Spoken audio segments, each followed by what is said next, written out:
The moon, man's oldest enemy.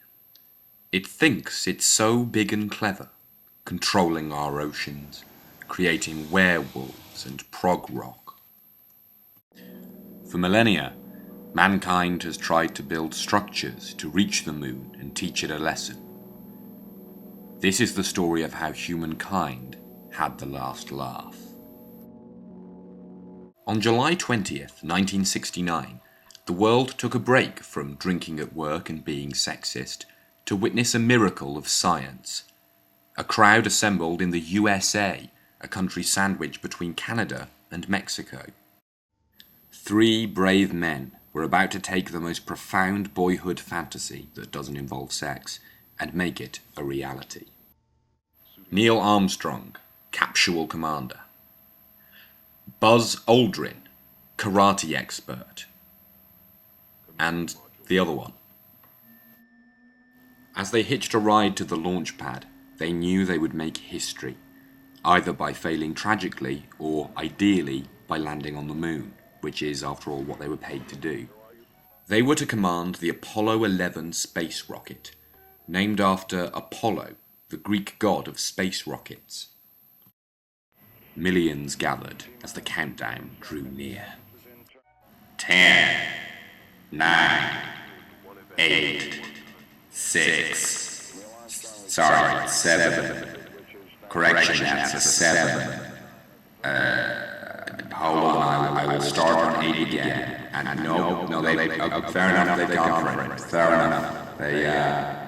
They jumped the gun a bit, but, that's my fault, really. Everything was going according to plan, though the ground team were briefly distracted by rumours of a secret Dolly Parton concert on a nearby mountaintop.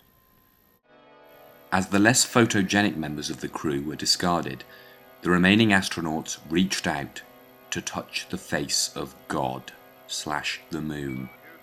They had a long journey ahead of them. If you never know who's in the best-selling show, is there life on Mars?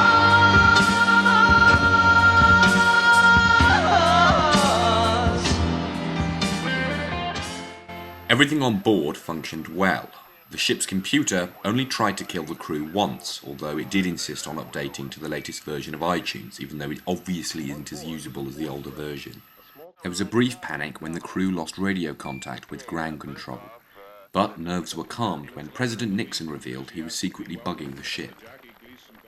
Excitement began to peak as the crew approached the actual freaking moon.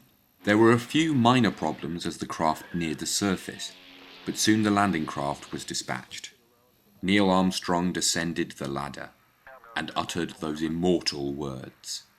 "This is a small step for a man," etc., etc.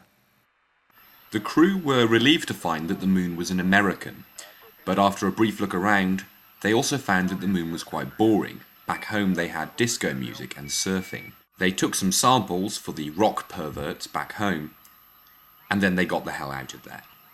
The crew were greeted as heroes when they returned home, after being subject to strict immigration checks. They had triumphed.